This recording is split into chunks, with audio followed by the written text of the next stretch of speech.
판사님, 이에 있습니다. 법정에 10살 소녀의 외침이 울려 퍼졌어요. 모든 사람들이 깜짝 놀라 뒤를 돌아봤죠. 할인아, 뭐 하는 거니? 여기는 내가 있을 곳이 아니야. 할아버지 박정우의 다급한 목소리가 떨렸어요. 하지만 할인은 굽히지 않았죠. 할아버지는 나쁜 분이 아니에요. 진짜 나쁜 사람은 따로 있어요. 방청석의 도기태 센터장 얼굴이 순간 굳어졌어요. 계획에 없던 변수였거든요. 어린아이가 법정에서 무슨 소리를 하는 겁니까? 저한테도 할 말이 있어요. 할아버지를 도와줄 수 있는 증거가 있어요. 작은 손에 든 노트가 떨리고 있었지만 할인의 눈빛만은 확고했어요. 과연 10살 소녀가 무슨 증거를 가지고 있었을까요? 어떻게 이런 상황까지 오게 된 걸까요? 여러분은 지금 어디서 보고 계신가요? 댓글로 남겨주세요. 시간은 2주 전으로 거슬러 올라갑니다. 창원의 작은 골목길 깊숙한 곳에서 인쇄기 돌아가는 소리가 들려왔어요. 박정우는 오늘도 새벽 5시부터 일을 시작했죠. 62년을 살아온 그의 손등에는 세월의 흔적이 고스란히 남아 있었어요. 거친 손이지만 종이를 다루는 솜씨만큼은 여전히 정교했죠. 키는 172cm 정도였지만 약간 굽은 어깨가 세월의 무게를 보여주고 있었어요. 짧은 회색 머리카락과 깊게 패인 눈가주름, 그리고 늘 작업용 앞치마를 두르는 모습이 특징이었죠. 말수가 적고 온화한 인상이었지만 일할 때만큼은 집중력이 대단했어요. 할아버지, 아침 드세요. 할인이 작은 상에 따뜻한 밥과 미역국을 놓았어요. 10살 아이가 차린 밥상이었지만 정성이 가득했죠. 정우는 잉크 묻은 손을 깨끗하게 씻고 식탁에 앉았어요. 할인은 작고 마른 체형의 단정한 앞머리와 묶은 머리가 특징이었어요. 큰 눈망울과 또렷한 표정, 그리고 상황을 관찰하는 똑똑한 눈빛을 가진 아이였죠. 평소엔 낡은 가방을 메고 다니며 할아버지를 향한 걱정과 사랑이 얼굴에서 자연스럽게 드러났어요. 우리 할인이가 요리까지 다 하네. 할아버지보다 낫구나. 엄마가 가르쳐 줬어요. 할아버지 혼자 힘드실까봐 걱정됐거든요. 아내를 먼저 떠나보내고 며느리마저 잃은 지 3년이 흘렀어요. 갑작스러운 교통사고로 세상을 등진 며느리를 떠올리면 지금도 가슴이 저며왔죠. 하지만 할인이 있어서 버틸 수 있었어요. 그 아이가 살아갈 이유였거든요. 정우의 인쇄소는 골목 끝자락에 자리한 작은 가게였어요. 간판도 낡았고 시설도 오래됐지만 단골들이 꾸준히 있었죠. 창원시 복지센터에서 정기적으로 업무용 인쇄물을 맡겼고 동네 상점들도 전단지나 포스터를 부탁했어요. 정우는 40년 넘게 이 일 하나만 파고들며 살아왔거든요. 복지센터는 시내 중심가에 위치한 크고 현대적인 건물이었어요. 도기태 센터장이 운영하고 있었죠. 48세의 도기태는 키가 178cm 정도로 체격이 좋았어요. 옅은 올백에 반짝이는 구두, 잘 다린 셔츠 등 겉으로는 단정했지만 눈빛이 탐욕스러웠죠. 말투가 날카롭고 얄미운 웃음과 비아냥거리는 억양이 특징이었어요. 정말 깨끗하게 잘 나왔네요. 역시 정우 아저씨 손은 달라요. 복지센터 김세민 직원이 어제 들렀을 때 했던 말이었어요. 35세의 김세민은 긴 머리를 질끈 묶은 모습과 흐릿한 안경이 특징이었죠. 평소 조용하고 소극적이었지만 일은 꼼꼼하게 처리하는 직원이었어요. 정우는 평소처럼 깔끔하게 작업을 마쳤죠. 수표 인쇄 작업이었는데 별다를 것 없는 일상적인 주문이었거든요. 센터 업무용 수표 50매 부탁드려요. 급한 일이라서 내일까지 가능할까요? 김세민의 요청은 평소와 비슷했어요. 정우는 그저 주문받은 대로 정성껏 인쇄할 뿐이었어요. 40년 경력의 베테랑답게 어떤 작업이든 완벽하게 처리했죠. 오전 8시 할인이 무거운 책가방을 메고 학교로 향했어요. 감정 표현이 솔직한 아이라 할아버지를 걱정하는 마음이 얼굴에 그대로 드러났죠. 작은 발걸음이지만 씩씩하게 걸어가는 모습이 기특했어요. 정우는 혼자 남은 인쇄소에서 묵묵히 일에 몰두했어요.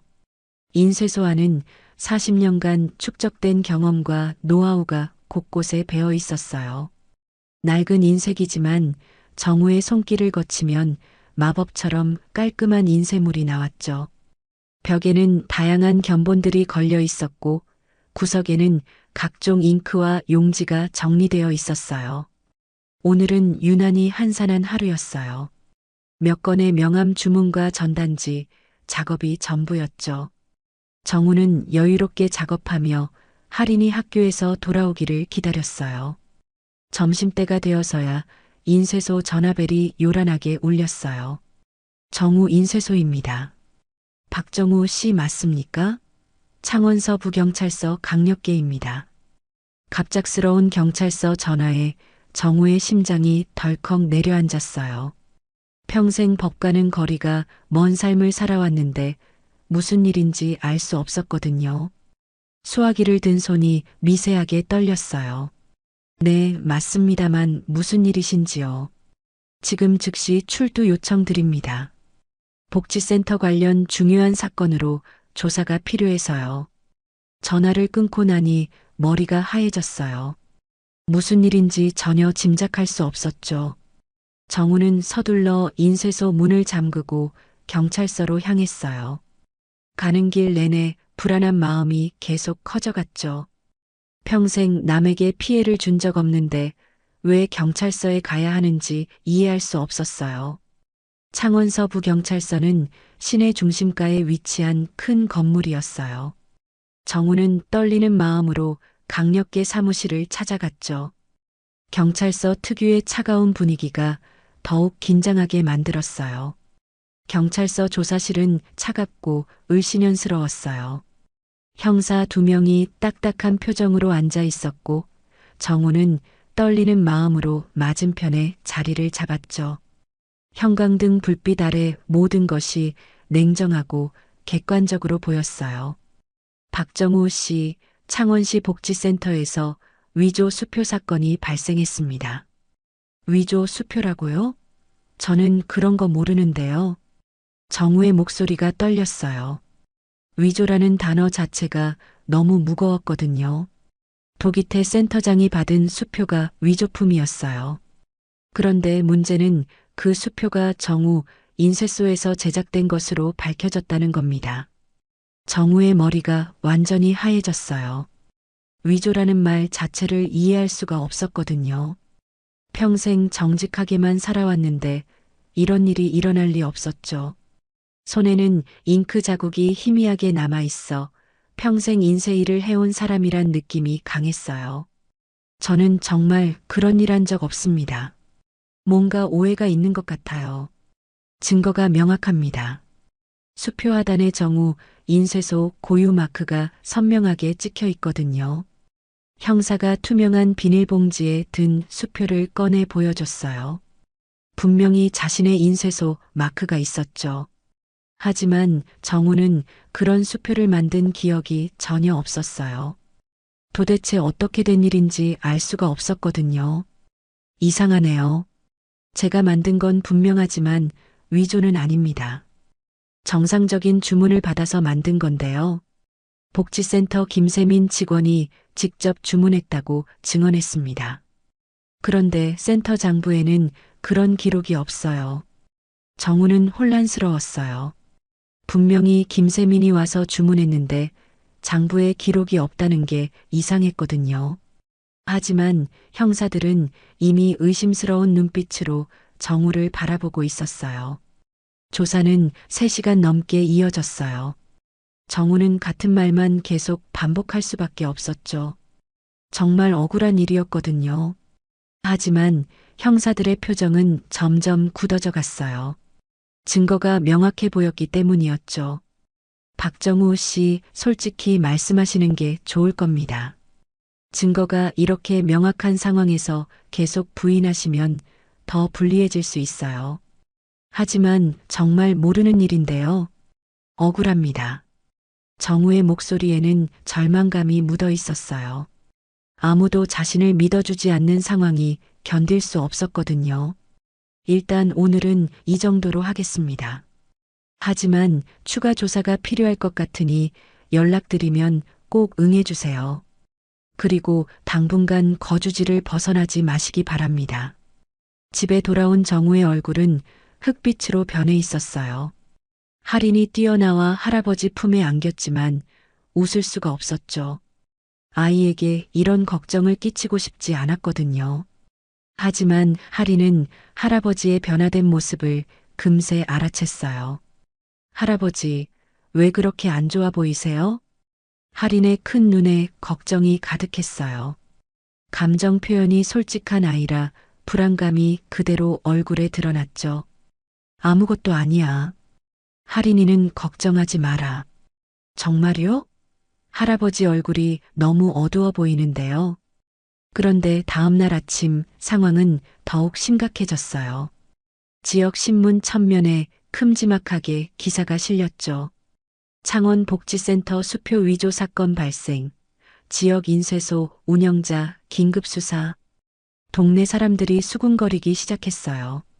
평소 정다운 인사를 나누던 이웃들도 정우를 보는 시선이 달라졌죠. 마주치면 어색하게 고개만 까닥하고 지나갔어요. 40년 넘게 살아온 동네에서 갑자기 의심의 대상이 된 기분이었어요. 정우 아저씨가 정말 그런 일을 했을까요? 하지만 신문에 나왔잖아요. 증거도 나왔다고 하고요. 요즘 세상이 어렵긴 하지만 그래도 그런 일을 할 사람은 아닌데 사람 일은 모르는 거 아닌가요? 동네 사람들의 수군거림이 정우의 귀에 들려왔어요. 평생 성실하게 살아온 삶이 하루아침에 무너지는 기분이었죠. 복지센터에서는 도기태 센터장이 기자들과 긴급 기자회견을 가졌어요. 단정한 양복을 입고 근엄한 표정을 지은 도기태는 안타까운 목소리로 말했죠. 저희 복지센터도 이번 사건으로 큰 충격을 받았습니다. 오랫동안 신뢰하며 거래해온 인쇄소였는데 이런 일이 일어나다니 정말 안타까울 따름입니다. 도기태의 목소리는 진심으로 안타까워하는 듯했지만 카메라가 잡지 못하는 순간의 눈빛은 묘하게 차가웠어요. 위기 상황에서 식은땀이 흐르는 모습은 보이지 않았고 오히려 여유로워 보였죠. 앞으로는 업체 선정에 더욱 신중을 기하겠습니다. 이런 일이 다시는 발생하지 않도록 시스템을 보완하겠습니다. 기자회견이 끝난 후 도기태는 혼자 사무실에 앉아 만족스러운 표정을 지었어요. 모든 계획이 순조롭게 진행되고 있었거든요. 할인은 학교에서 점점 힘든 시간을 보내야 했어요. 아이들 사이에서 소문이 퍼지기 시작했거든요. 할인아, 내 할아버지 나쁜 사람이라며? 우리 엄마가 그러는데 감옥에 간다며. 무서워. 할인의 큰 눈에 금세 눈물이 맺혔어요. 하지만 꾹 참고 당당하게 대답했죠. 눈물이 맺히는 장면이 자주 등장했지만 결심하면 눈빛이 깊게 변하는 아이였어요. 우리 할아버지는 절대 그런 분이 아니에요. 여러분이 잘못 알고 있는 거예요. 하지만 아이들은 더 이상 할인과 놀려하지 않았어요. 혼자 운동장 구석에 앉아 있는 할인을 보는 선생님의 마음도 착잡했죠. 평소 낡은 가방을 메고 다니던 할인이 더욱 외롭게 보였어요. 집에 돌아온 할인은 정우에게 조심스럽게 물어봤어요. 할아버지, 정말 그런 일 안 하셨죠? 정우는 할인의 작고 따뜻한 손을 자신의 거친 손으로 감쌌어요. 평생 인쇄일만 해온 투박한 손이었지만 할인에게는 가장 믿음직한 손이었죠. 손에는 잉크 자국이 희미하게 남아있어 평생의 노고를 보여주고 있었어요.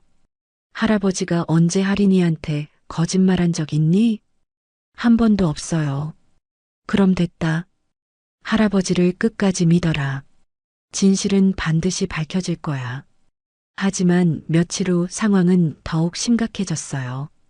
검찰에서 정식 구속영장을 청구했다는 소식이 들려왔죠. 정우는 곧 법정에 서게 될 처지였어요. 평생 처음 겪는 일이었거든요. 억울한 상황에 놓였을 때 붉어진 눈동자가 감정을 드러냈지만 할인 앞에서는 최대한 침착하려 애썼어요. 일주일 후 경찰서에 다시 출두하라는 연락이 왔어요. 이번엔 더 자세한 조사가 필요하다고 했죠. 정우는 떨리는 마음으로 경찰서 문을 들어섰어요. 이번엔 수사관의 표정이 더욱 심각해 보였어요. 박정우 씨, 추가로 발견된 증거들이 있습니다. 수사관이 책상 위에 여러 자료들을 펼쳐놓았어요. 정우가 보기에도 심각한 상황이라는 걸 알 수 있었죠. 형광등 불빛 아래서 서류들이 더욱 차갑게 보였어요. 이 위조 수표를 보세요. 일반인이 만들 수 있는 수준이 아닙니다. 무슨 말씀인가요? 도안 복제 기술이 매우 정교해요. 40년 경력의 베테랑이 아니면 불가능한 작업이죠. 정우의 가슴이 답답해졌어요. 자신의 경력이 오히려 죄의 증거가 되고 있었거든요. 평생 쌓아온 실력이 이렇게 사용될 줄은 꿈에도 몰랐어요. 그리고 인쇄소에서 압수한 잉크를 분석했습니다. 위조 수표에 사용된 것과 같은 성분이 나왔어요. 그 잉크는 제가 평소에 쓰던 거예요. 다른 인쇄소에서도 흔히 사용하는 종류거든요. 하지만 색상과 농도가 정확히 일치합니다. 우연이라고 보기엔 너무 정확해요. 수사관들의 논리는 점점 촘촘해졌어요. 정우는 반박할 말을 찾지 못했죠. 모든 상황이 자신에게 불리하게 돌아가고 있었어요. 평생 성실하게 살아온 삶이 하루아침에 의심받는 상황이 견딜 수 없었어요. 박정우 씨, 혹시 최근에 경제적으로 어려운 일이 있었나요? 별다른 건 없었는데요. 정우는 조심스럽게 대답했어요. 하지만 수사관들은 이미 모든 것을 조사해 놓은 상태였죠. 3년 전 아내분과 며느리 장례비로 큰 빚을 졌다고 들었습니다. 정우의 얼굴이 굳어졌어요. 가족의 죽음과 관련된 이야기를 꺼내는 게 불쾌했거든요. 가장 아픈 상처를 건드리는 기분이었어요. 그건 이미 다 갚았습니다. 하지만 당시 2천만 원이라는 큰 금액이었죠. 인쇄소 수입으로는 버거웠을 텐데요. 힘들긴 했지만 정직하게 갚았어요. 할인이를 위해서라도 그래야 했거든요. 수사관은 정우의 과거 금전거래 내역까지 모두 조사해 놓았어요. 은행 대출 기록, 카드 사용 내역, 심지어 동네 사람들에게 빌린 작은 돈까지 다 알고 있었죠. 개인의 사생활이 모두 드러난 기분이라 창피하기도 했어요. 최근 복지센터 인쇄비 지급도 늦어지고 있었죠. 센터장이 증언했습니다. 그건 센터 사정 때문이었어요. 제가 재촉한 적 없습니다. 하지만 경제적 압박감이 있었다면 위조 수표를 만들 충분한 동기가 된다고 봅니다. 저는 그런 사람이 아닙니다. 평생 정직하게만 살아왔어요. 하지만 수사관들의 표정은 이미 굳어져 있었어요. 의심의 눈초리로만 정우를 바라봤죠. 이미 결론을 내린 것 같았어요. 추가로 발견된 사실이 있습니다. 위조 수표가 한 장이 아니라 총 5장이었어요. 정우의 심장이 더욱 빠르게 뛰었어요. 상황이 생각보다 심각했던 거죠. 총 금액으로 따지면 1,000만 원이 넘습니다. 이 정도 규모면 단순한 실수가 아니라 계획적인 범죄로 봐야 합니다. 조사가 끝나고 집으로 돌아오는 길, 정우의 발걸음은 무거웠어요. 동네 사람들의 시선이 따가웠거든요. 평생 살아온 이 동네가 이제는 낯설게 느껴졌어요. 40년 넘게 알고 지내던 사람들이 이제는 의심스러운 눈으로 바라봤어요. 저기 박정우 아저씨 간다. 아직도 집에 있네. 곧 잡혀갈 텐데. 할인이 그 애가 정말 불쌍해. 수군거리는 소리가 정우의 귀에 들려왔어요. 고개를 숙이고 빠르게 걷고 싶었지만 담담하게 걸었어요. 비굴하게 보이고 싶지 않았거든요. 할아버지, 오늘은 어땠어요? 할인이 걱정스러운 얼굴로 물어봤어요. 정우는 아이에게 걱정을 끼치고 싶지 않아서 애써 웃어봤죠. 하지만 표정을 감추기가 쉽지 않았어요. 괜찮다. 곧 다 해결될 거야. 정말요? 할아버지가 힘들어 보이는데요. 할인의 큰 눈에는 걱정이 가득했어요. 10살짜리 아이가 이런 걱정을 해야 한다는 게 정우에게는 가장 고통스러웠죠.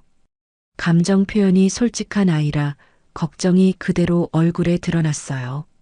다음 날 아침 더 충격적인 소식이 전해졌어요. 복지센터에서 추가 조사를 벌인 결과 센터 내부에서도 이상한 점들이 발견됐다는 거예요. 국선 변호사가 배정됐다는 연락이 왔어요. 이철호라는 40대 초반의 변호사였죠.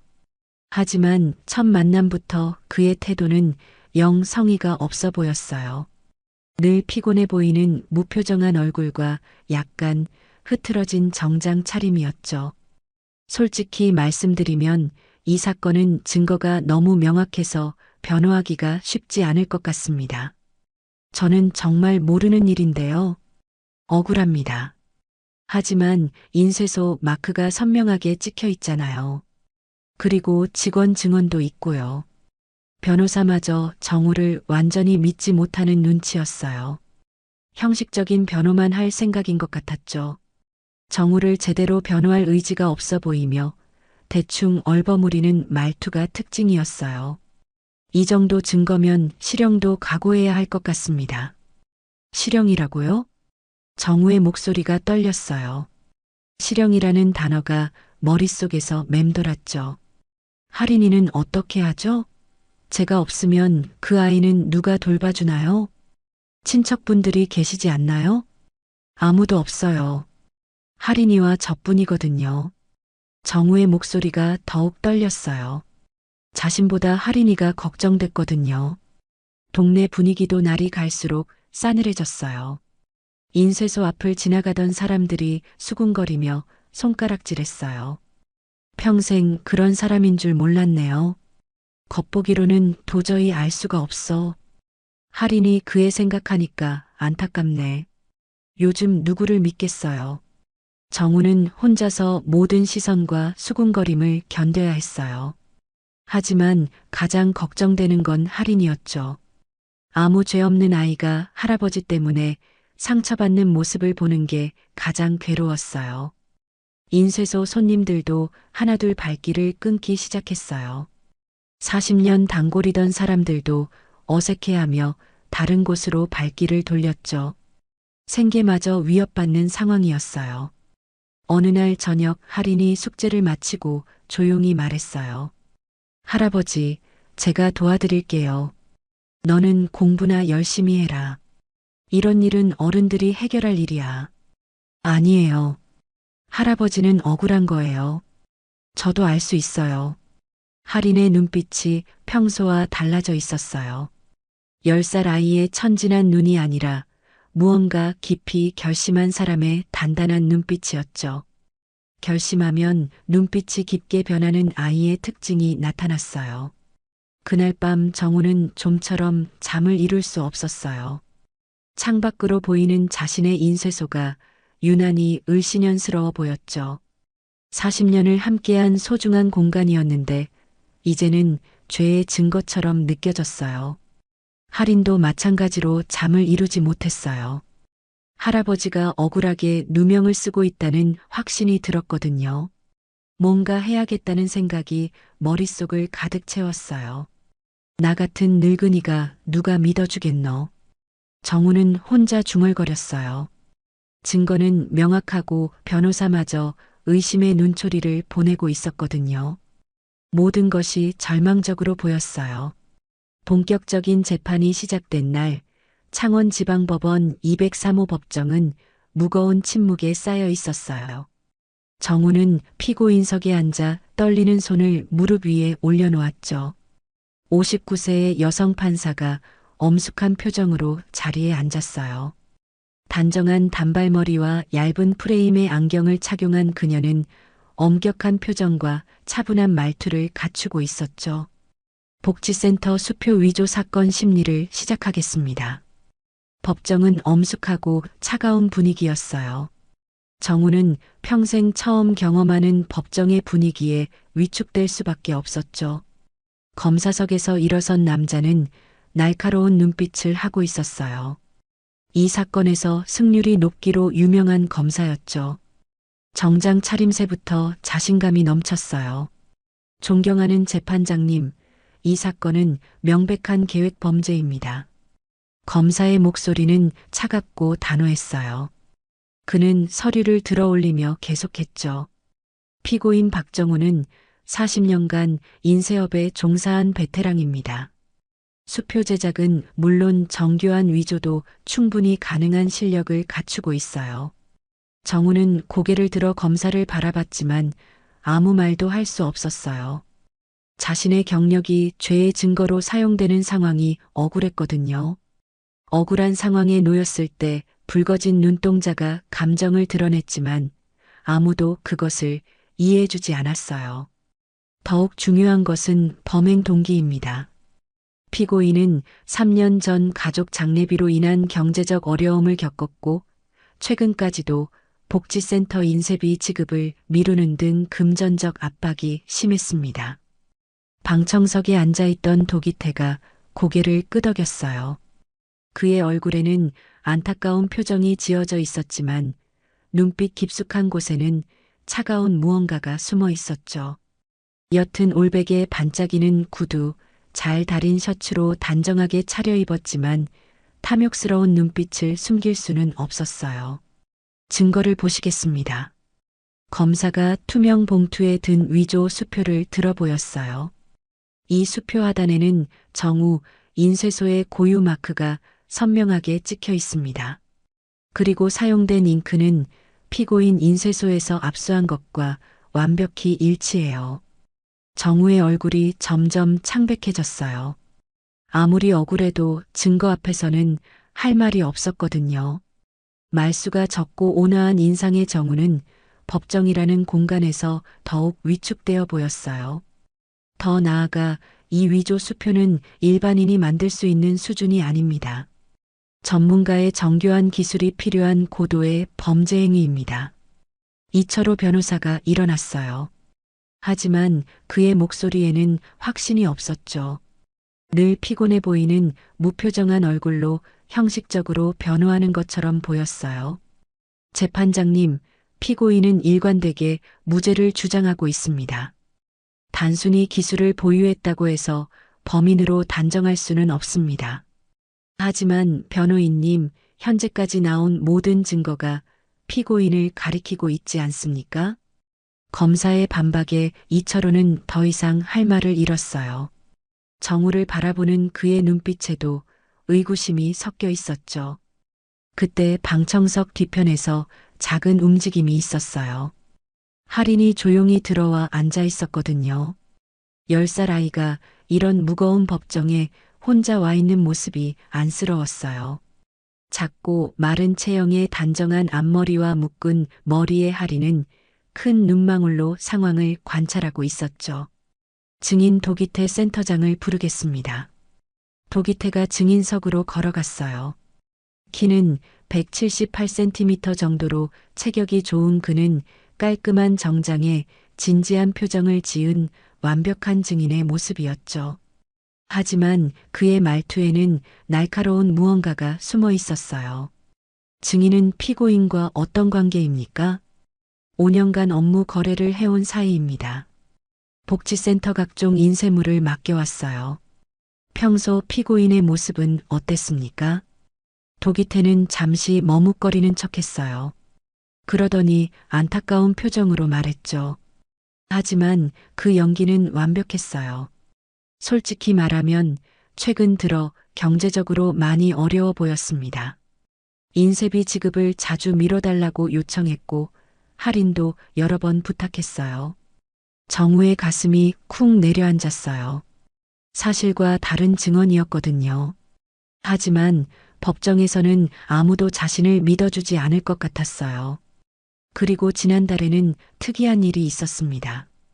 어떤 일인가요? 평소와 다르게 수표 인쇄 방법에 대해 자세히 물어봤어요. 보안 요소라든지 위조 방지 기술 같은 것들 말입니다. 이는 완전한 거짓말이었어요. 정우는 그런 질문을 한 적이 없었거든요. 하지만 도기태의 침착한 목소리와 확신에 찬 태도에 법정 분위기가 더욱 정우에게 불리해졌죠. 얄미운 웃음과 비아냥거리는 억양이 특징인 도기태였지만 법정에서는 완전히 다른 모습을 연기하고 있었어요. 이상합니다. 일반적인 인쇄 의뢰와는 다른 관심을 보였어요. 검사가 만족스러운 표정을 지었어요. 증인의 증언에 따르면 피고인이 위조에 대한 사전 지식을 습득하려 했다고 볼 수 있겠네요. 정우는 변호사를 바라봤지만 이철호는 고개를 숙이고 있었어요. 변호할 의욕마저 잃은 것 같았죠. 대충 얼버무리는 말투로 형식적인 반박만 할 뿐이었어요. 재판이 진행될수록 정우에게 불리한 증언들이 쏟아졌어요. 복지센터 다른 직원들도 나와서 정우의 경제적 어려움을 증언했죠. 모든 것이 짜인 각본처럼 완벽하게 진행됐어요. 피고인에게 마지막으로 할 말이 있다면 하십시오. 판사의 말에 정우는 떨리는 목소리로 일어났어요. 저는 정말 그런 일 하지 않았습니다. 40년 동안 정직하게 살아왔어요. 절대 그런 나쁜 일은 할 수 없습니다. 하지만 정우의 목소리는 너무 작고 떨려서 설득력이 없었어요. 법정의 차가운 분위기에 압도당한 모습이었죠. 말수가 적고 온화한 성격이 이런 상황에서는 오히려 불리하게 작용했어요. 그때 방청석에서 갑작스러운 소리가 들려왔어요. 제발요. 할인이 벌떡 일어나 소리쳤거든요. 눈에는 눈물이 가득했고 목소리가 떨리고 있었어요. 감정 표현이 솔직한 할인의 특징이 그대로 드러났어요. 우리 할아버지 좀 믿어주세요. 할아버지는 나쁜 분이 아니에요. 법정 전체가 할인을 바라봤어요. 10살 아이의 간절한 외침이 법정의 차가운 공기를 뚫고 울려 퍼졌죠. 할아버지는 평생 거짓말 안 하셨어요. 정말 안 했다고 하시면 안 한 거예요. 할인의 목소리는 점점 커졌고 눈물도 계속 흘러내렸어요. 정우는 그 모습을 보고 가슴이 찢어지는 것 같았죠. 큰 눈망울에 눈물이 가득 찬 할인의 모습이 모든 사람들의 마음을 아프게 했어요. 정숙하십시오. 여기는 법정입니다. 판사가 엄한 목소리로 말했지만 할인은 멈추지 않았어요. 할아버지만 있으면 돼요. 감옥 보내지 마세요. 법정 경위가 다가와 할인의 팔을 잡았어요. 아가씨, 나가셔야겠습니다. 싫어요. 할아버지. 할인이 정우를 향해 손을 뻗으며 소리쳤어요. 그 모습에 방청객들도 숙연해졌죠. 경위에게 끌려나가면서도 할인은 계속 뒤를 돌아봤어요. 할아버지, 저 여기 있어요. 법정 문이 닫히고 할인의 목소리가 멀어졌어요. 정우는 고개를 떨구고 눈물을 흘렸죠. 평생 그렇게 무력감을 느낀 적이 없었어요. 억울한 상황에 놓였을 때 붉어진 눈동자로 감정을 드러냈지만 아무도 이해해주지 않았어요. 재판을 중단하겠습니다. 다음 주에 계속하겠습니다.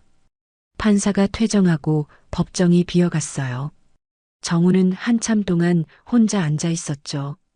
이철호 변호사가 다가왔지만 할 말이 없었어요. 힘드시겠지만 좀 더 버티셔야 할 것 같습니다. 이제 희망이 있나요? 솔직히 어렵습니다. 그날 밤 정우는 잠을 이룰 수 없었어요. 할인도 마찬가지였죠. 아이는 악몽에서 깨어나 할아버지를 찾으며 울었어요. 할아버지, 무서워요. 할아버지가 어딘가로 가버리는 꿈을 꿨어요. 정우는 할인을 품에 안았어요. 아이의 작은 몸이 떨리고 있었거든요. 할인아, 할아버지가 미안하다. 왜요? 할아버지가 널 지켜주지도 못하고 이런 일에 휘말려서. 정우의 목소리가 떨렸어요. 평생 강하게만 살아온 사람이 처음으로 무너져 내리는 순간이었죠. 할아버지는 잘못한 게 없어요. 나쁜 사람이 다른 데 있는 거예요. 할인의 말에 정우는 더욱 마음이 아팠어요. 10살 아이가 어른을 위로해야 하는 상황이 견딜 수 없었거든요. 다음 날부터 동네 분위기는 더욱 차가워졌어요. 재판 소식이 퍼지면서 사람들의 시선이 더욱 따가워졌죠. 결국 유죄인 것 같네요. 그런 줄 알았어요. 요즘 누구를 믿겠어요. 할인이 그 애가 불쌍해라. 정우는 인쇄소 문을 열지도 못하고 집 안에만 있었어요. 밖으로 나가면 사람들의 수군거림을 들어야 했거든요. 할인은 학교에서 더욱 힘든 시간을 보냈어요. 아이들이 노골적으로 피하기 시작했거든요. 할인이 할아버지 범죄자래. 우리 엄마가 가까이 하지 말래. 선생님마저 할인을 어떻게 대해야 할지 몰라 했어요. 아이는 점심시간에도 혼자 앉아 있었죠. 집에 돌아온 할인은 정우에게 밝게 웃어 보였어요. 하지만 그 웃음 뒤에 깊은 상처가 숨어 있다는 걸 정우는 알 수 있었죠. 할인아, 학교는 재미있었니? 네. 오늘도 재미있었어요. 하지만 밤에 할인은 또다시 악몽을 꿨어요. 할아버지가 어딘가로 끌려가는 꿈이었죠. 할아버지, 가지 마세요. 할인이 울면서 깨어났어요. 정우는 아이를 달래주며 자신도 눈물을 흘렸죠. 할인아, 할아버지가 정말 미안하다. 이런 일에 널 휘말리게 해서. 할아버지 잘못 아니에요. 꼭 무죄로 나올 거예요. 하지만 정우는 더 이상 희망을 가질 수 없었어요. 모든 증거가 자신에게 불리했고 변호사마저 포기한 상황이었거든요. 이대로 유죄가 확정되면 어떡하지? 정우는 혼자 중얼거렸어요. 할인의 앞날이 걱정됐거든요. 할아버지가 범죄자인 아이로 평생 살아가야 하는 게 가장 괴로웠어요. 며칠 후 이철호 변호사가 찾아왔어요. 그의 표정은 더욱 어두워져 있었죠. 박정우 씨 검사 측에서 구형량을 통보해 왔습니다. 얼마나 나왔나요? 징역 3년을 구형할 예정입니다. 정우의 세상이 무너져 내렸어요. 3년이라는 시간 동안 할인이 혼자 어떻게 살아갈지 상상할 수도 없었거든요. 이제 정말 끝인가요? 아직 최종 판결이 나온 건 아닙니다. 하지만 변호사의 말 끝이 흐려졌어요. 희망이 없다는 뜻이었죠. 그날 밤 정우는 더 이상 희망을 품지 않기로 했어요. 현실을 받아들이고 할인의 앞날을 준비해야 한다고 생각했거든요. 하지만 그 결심조차 너무 고통스러웠어요. 할인아, 이제 그만해라. 할아버지는 괜찮다. 하지만 할인의 눈빛에는 새로운 결심이 타오르고 있었어요. 포기할 수 없었거든요. 재판이 끝난 다음 날 오후 할인은 할아버지가 잠든 사이 조용히 움직였어요. 정우는 며칠째 제대로 잠을 자지 못해 소파에서 깊게 잠들어 있었죠. 아이는 발소리를 죽이며 할아버지의 낡은 가방 앞으로 다가갔어요. 할아버지 가방 정리해 드려야겠어. 법정에 갈 때마다 들고 다니던 검은 가방이었어요. 오래된 가죽이 군데군데 해져 있었지만 정우에게는 소중한 물건이었죠. 할인은 조심스럽게 가방을 열었어요. 평소 수학과 퍼즐을 좋아하던 아이의 호기심이 발동했어요. 안에는 법정 관련 서류들과 몇 장의 메모지, 그리고 작은 수첩이 들어 있었어요. 할인이 서류를 정리하려고 손을 넣는데 가방 안쪽 깊숙한 곳에서 뭔가 걸렸어요. 이게 뭐지? 손가락으로 더듬어 보니 작은 종이 조각이었어요. 가방 안감 사이에 끼어 있었던 거죠. 하리는 조심스럽게 그것을 꺼내봤어요. 상황을 관찰하는 똑똑한 눈빛으로 자세히 살펴봤죠. 찢어진 전표 조각이었어요. 반쪽짜리였지만 위쪽에 창원시 복지센터라는 글씨가 선명하게 보였죠. 그리고 아래쪽에는 누군가의 사인이 있었어요. 하리는 그 사인을 자세히 들여다봤어요. 또렷하지는 않았지만 도기태라는 글씨를 알아볼 수 있었거든요. 아이의 큰 눈망울이 반짝였어요. 이상하네. 왜 이런 게 할아버지 가방에 있지? 하리는 그 종이 조각을 책상 위에 올려놓고 곰곰이 생각했어요. 평소 수학 문제나 퍼즐을 좋아하던 아이답게 뭔가 이상한 점을 찾으려고 했죠. 결심하면 눈빛이 깊게 변하는 아이의 특징이 나타나기 시작했어요. 복지센터 전표인데 도기태 아저씨 사인이 있어. 그런데 왜 찢어진 걸까? 할인의 머릿속에서 여러 가지 생각들이 스쳐갔어요. 할아버지는 평생 정직한 분이었는데 갑자기 위조범이 될 리 없었거든요. 뭔가 숨겨진 비밀이 있을 것 같았어요. 다음 날 오후 할인은 학교에서 일찍 나와 복지센터 앞을 지나가게 됐어요. 평소보다 일찍 끝난 수업 때문이었죠. 센터 건물은 크고 깔끔했지만 왠지 차가워 보였어요. 하리는 평소 낡은 가방을 메고 다녔지만 오늘은 특별히 조심스럽게 걸었어요. 하린이 센터 앞 공원 벤치에 잠시 앉아 있는데 익숙한 목소리가 들려왔어요. 도기태의 목소리였죠. 그는 건물 뒤편에서 누군가와 전화를 하고 있었어요. 걱정 마. 다 정리됐어. 하리는 몸을 숨기고 귀를 기울였어요. 아이였지만 뭔가 수상하다는 느낌이 들었거든요. 똑똑한 눈빛으로 상황을 관찰하기 시작했어요. 노인 하나 인생쯤이야. 딱 맞아떨어지게 만들어놨다니까. 도기태의 목소리에는 차가운 무언가가 섞여 있었어요. 전혀 안타까워하는 기색이 없었죠. 평소의 얄미운 웃음과 비아냥거리는 억양이 그대로 드러났어요. 증거도 완벽하고 증인도 준비됐어. 이번엔 확실히 끝날 거야. 할인의 심장이 빠르게 뛰기 시작했어요. 뭔가 매우 중요한 이야기를 듣고 있다는 느낌이 들었거든요. 감정 표현이 솔직한 아이라 긴장감이 얼굴에 그대로 드러났어요. 그 늙은이는 아무것도 모르고 있어. 하하. 도기태의 웃음소리가 섬뜩했어요. 하리는 몸이 굳어진 채로 계속 들었어요. 위기 상황에서 식은땀이 흐르고 얼굴이 일그러지는 도기태의 본 모습이었죠. 김세민? 그 여자는 이미 입을 닥치고 사라졌어. 문제 없어. 전화가 끝나고 도기태가 건물 안으로 들어갔어요.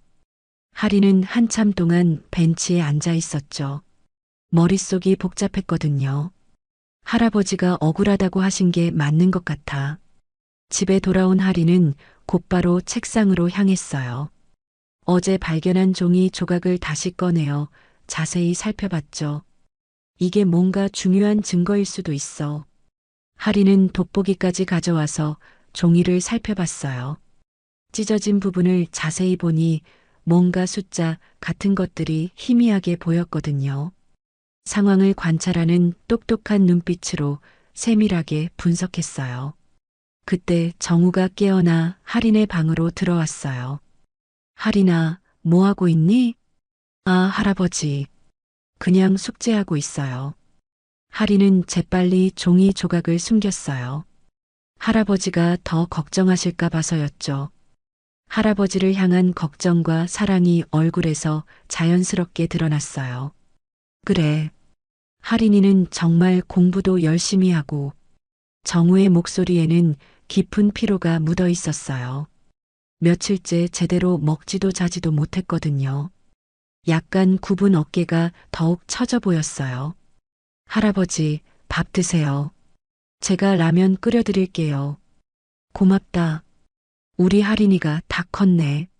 하지만 정우는 밥맛이 없었어요. 며칠 후면 최종 판결이 나올 텐데 결과가 뻔했거든요. 변호사도 포기한 상황에서 무슨 희망이 있겠어요. 그날 밤 하리는 잠들지 못하고 계속 생각했어요. 오늘 들은 도기태의 전화 내용과 발견한 종이 조각이 계속 머릿속에서 맴돌았거든요. 분명히 뭔가 잘못된 거야. 할아버지는 억울한 거고. 하리는 조용히 일어나 책상으로 갔어요.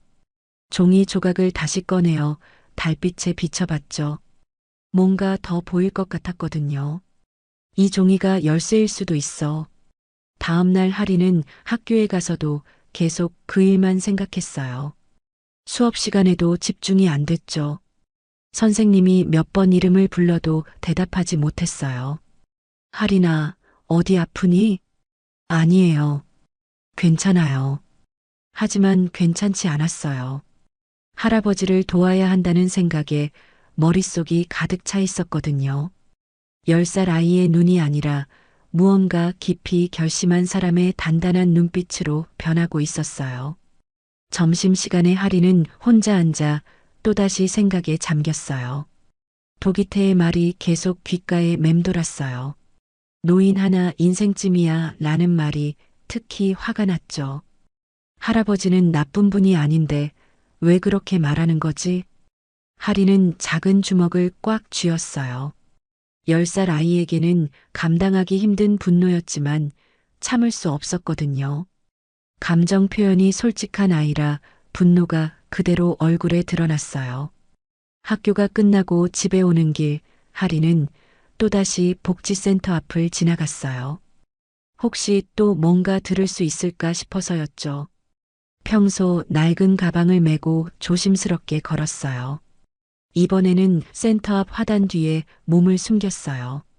마침 직원들이 점심시간에 나와서 담배를 피우고 있었거든요. 요즘 센터장님이 기분이 좋아 보여. 그럴만하지. 골치 아픈 일이 다 정리되잖아. 그 인쇄소 아저씨 말이야? 정말 그런 일을 했을까? 모르지. 하지만 증거가 나왔다니까 틀림없을 거야. 직원들의 대화를 들으며 하리는 더욱 확신했어요. 뭔가 잘못됐다는 걸 말이죠. 그날 저녁 하리는 정우에게 조심스럽게 물어봤어요. 할아버지, 복지센터에서 일할 때 이상한 일 없었어요? 이상한 일이라니? 그냥요. 뭔가 수상한 사람이나 일이요. 정우는 잠시 생각해 봤어요. 하지만 별다른 기억이 나지 않았죠. 말수가 적고 온화한 성격이라 사람들을 의심해 본 적이 없었어요. 특별한 건 없었던 것 같은데. 왜 그러니? 그냥 궁금해서요. 하리는 더 이상 묻지 않았어요. 할아버지가 걱정하실까 봐서였죠. 그날 밤 하리는 중요한 결심을 했어요. 자신이 직접 진실을 찾아보겠다고 말이죠.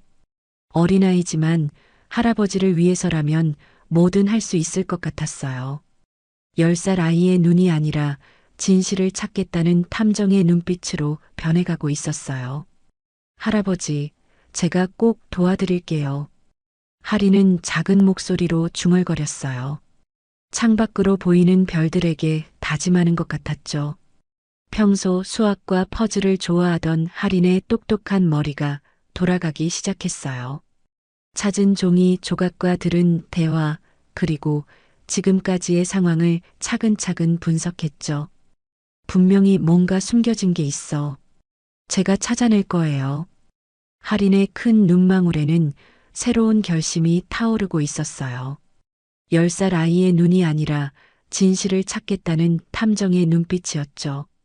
다음 날부터 하린의 본격적인 수사가 시작될 예정이었어요. 작은 손에 든 찢어진 종이 조각이 사건의 열쇠가 될지 아직은 모르는 일이었지만 하린은 포기하지 않을 생각이었어요. 정우는 여전히 절망에 빠져 있었지만 하린만은 희망을 놓지 않고 있었어요. 할아버지의 무죄를 증명하겠다는 굳은 의지로 가득 차 있었거든요. 복지센터 건물에는 여전히 불빛이 켜져 있었어요. 도기태는 자신의 사무실에서 만족스러운 표정으로 앉아 있었죠. 모든 계획이 완벽하게 진행되고 있다고 생각했거든요. 하지만 그는 아직 몰랐어요. 10살 여자아이가 자신의 비밀을 파헤치기 시작했다는 사실을 말이죠. 할인의 작지만 단단한 의지가 곧 큰 변화를 불러일으킬 거라는 것도 전혀 예상하지 못했어요. 그날 밤 할인은 계획을 세우기 시작했어요. 어떻게 하면 진실을 밝혀낼 수 있을지 차근차근 생각했죠. 작은 노트에 지금까지 알게 된 사실들을 적어가면서 말이에요. 할인은 다음 날부터 본격적인 수사에 나섰어요. 학교가 끝나면 곧바로 복지센터 근처로 향했죠. 첫 번째 목표는 경비실이었어요. 평소 낡은 가방을 메고 조심스럽게 센터 주변을 관찰했어요. 성진봉 경비 아저씨는 67세의 할아버지였어요. 키는 작고 구부정했지만 눈빛이 따뜻한 편이었죠. 복지센터에서 3년째 일하고 있었어요. 두툼한 잠바와 털모자, 나이든 손등 등 현실감 있는 어르신 이미지가 특징이었어요. 할인이 경비실 앞에서 망설이고 있는데 아저씨가 먼저 말을 걸었어요. 너 박정우 아저씨 손녀 아니니? 네, 맞아요. 할인의 큰 눈망울에는 걱정이 가득했어요. 감정 표현이 솔직한 아이라 불안감이 그대로 얼굴에 드러났어요.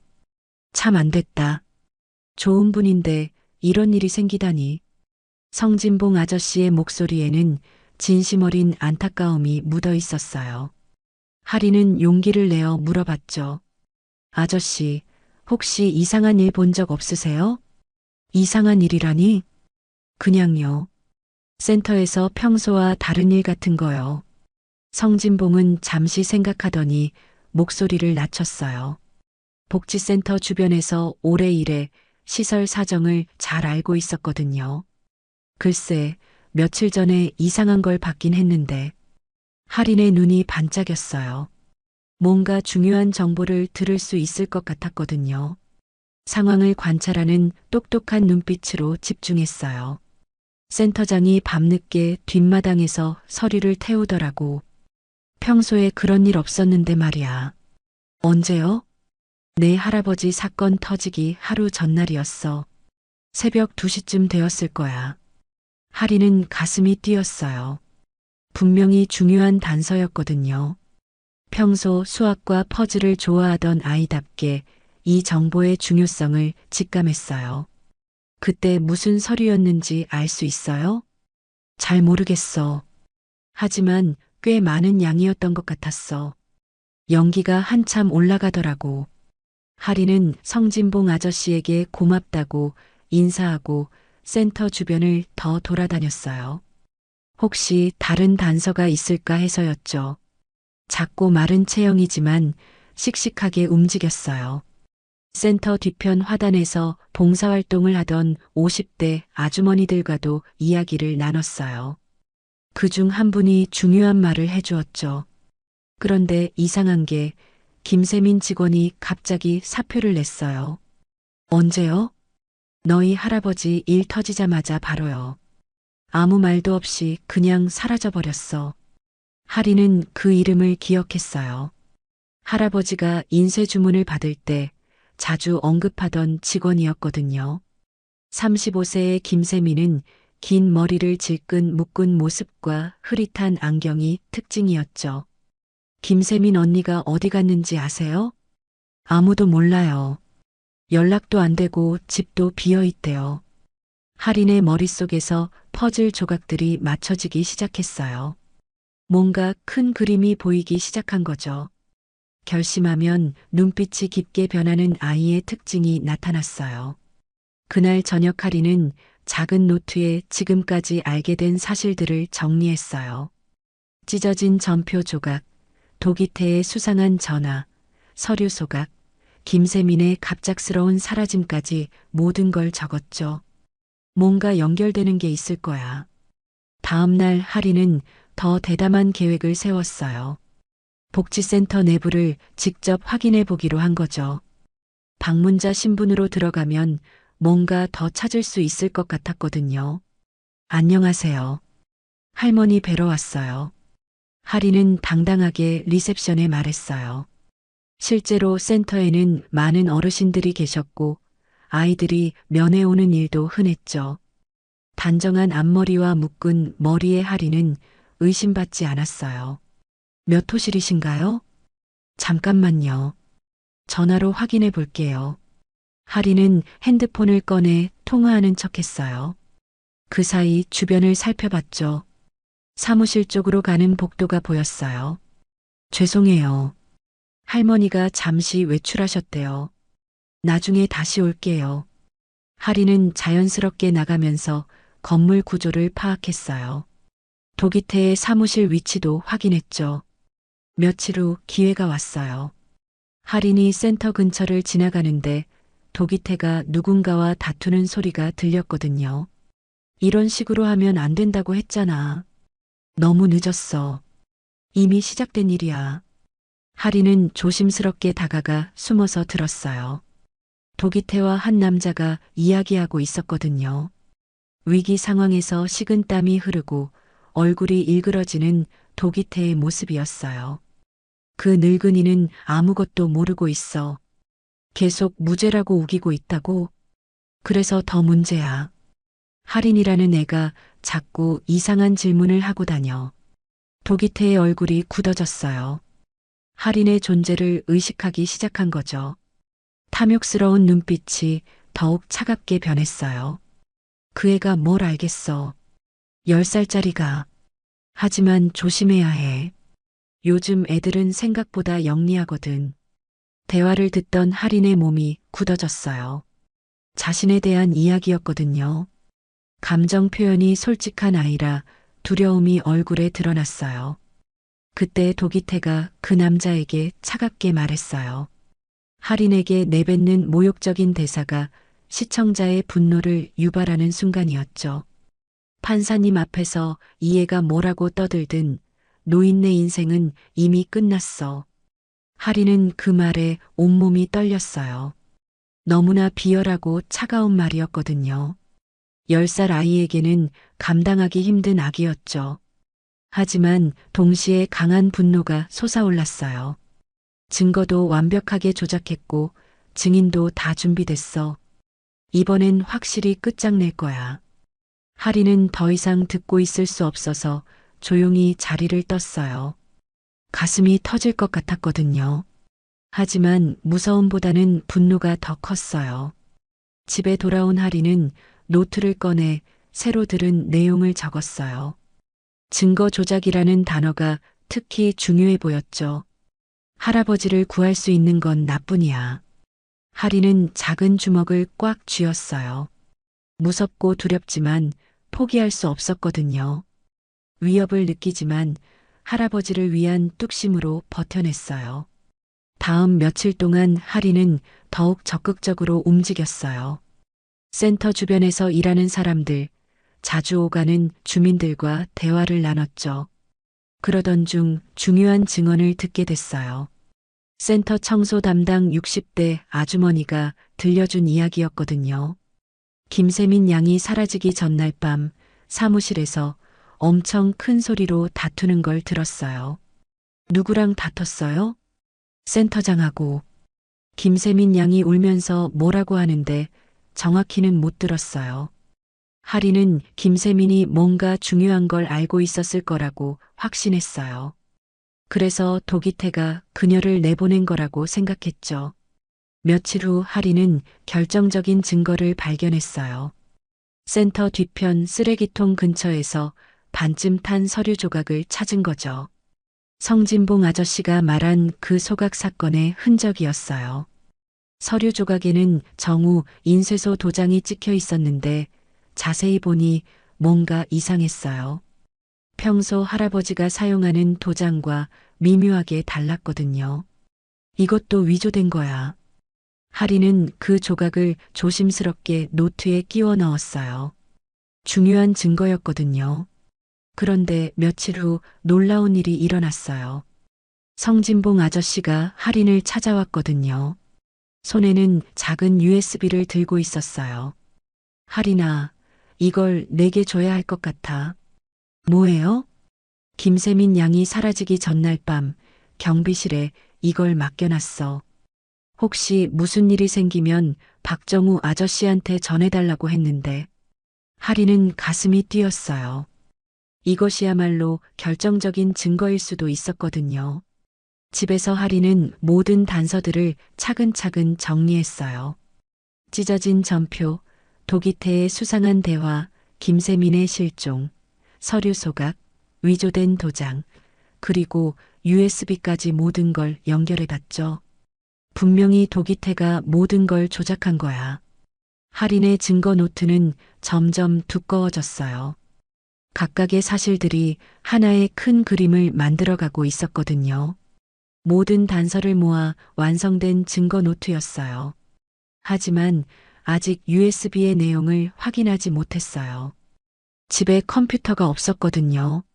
학교 컴퓨터실에서 확인해야 할 것 같았어요. 어떻게 해야 하지? 그날 밤 하리는 할아버지가 주무시는 모습을 바라봤어요. 걱정과 스트레스로 많이 야위신 모습이 안타까웠죠. 약간 굽은 어깨가 더욱 처져 보였어요. 할아버지, 제가 꼭 도와드릴게요. 하리는 조용히 다짐했어요. 작지만 단단한 의지로 가득 찬 목소리였죠. 다음 날 하리는 담임 선생님께 컴퓨터를 사용해야 한다고 말했어요. 숙제 때문이라고 했죠. 선생님은 흔쾌히 허락해 주었어요. 컴퓨터실에서 하리는 떨리는 손으로 USB를 삽입했어요. 과연 어떤 내용이 들어있을까요?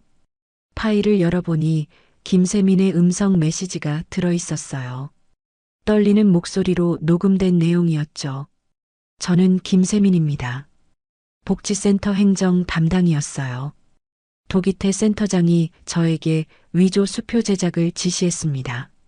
할인의 심장이 빠르게 뛰었어요. 결정적인 증거였거든요. 정우 인쇄소 도장을 위조해서 가짜 주문서를 만들라고 했어요. 거절했지만 협박을 당했습니다. 저는 더 이상 견딜 수 없어서 이 증거를 남기고 떠납니다. 할인은 모든 진실이 담긴 이 USB를 꽉 쥐었어요. 이제 할아버지를 구할 수 있는 결정적인 증거가 생겼어요. 복지센터 건물에서는 도기태가 자신의 사무실에서 안심하고 있었어요. 모든 계획이 순조롭게 진행되고 있다고 생각했거든요. 하지만 그는 몰랐어요. 10살 소녀가 자신의 치밀한 계획에 균열을 내기 시작했다는 사실을 말이죠.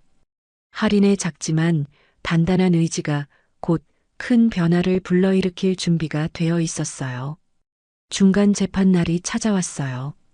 창원지방법원은 아침부터 무거운 기운에 쌓여 있었죠.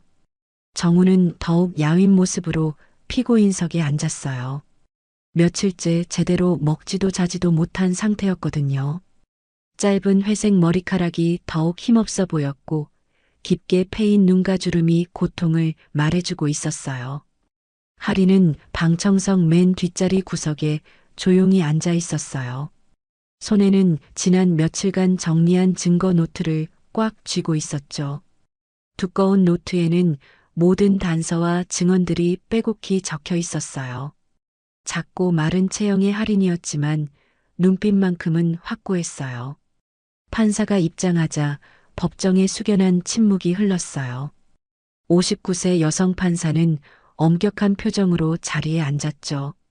단정한 단발머리와 얇은 프레임의 안경이 그녀의 원칙주의적 성향을 보여주고 있었어요. 재판을 시작하겠습니다. 변호인은 어디 계십니까? 그런데 이상한 일이 벌어졌어요. 이철호 변호사가 보이지 않았거든요. 정우는 당황한 눈으로 주변을 둘러봤죠. 잠시 후 법정 문이 열리며 낯선 남자가 들어왔어요. 40대 중반으로 보이는 남자는 번쩍이는 양복을 입고 젤로 머리를 넘긴 모습이었죠. 빛나는 양복과 젤로 넘긴 머리, 얄미운 미소를 가진 부정적 카리스마의 표본이었어요. 죄송합니다. 변호사 교체가 있었습니다. 남자는 당당하게 변호인석으로 걸어갔어요. 정우는 영문을 알 수 없어 어리둥절했죠. 저는 정태우 변호사입니다. 오늘부터 박정우 씨를 변호하게 됐습니다. 정태우의 목소리에는 이상한 여유가 있었어요.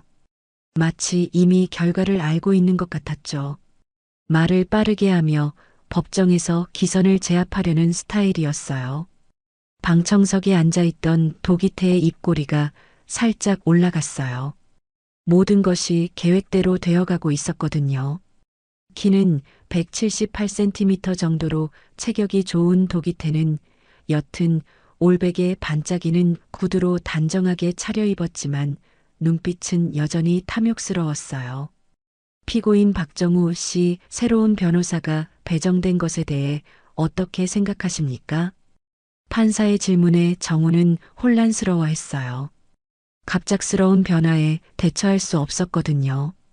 저는 잘 모르겠습니다. 이철호 변호사님은 어떻게 된 건가요? 개인적인 사정으로 변호를 포기했다고 합니다.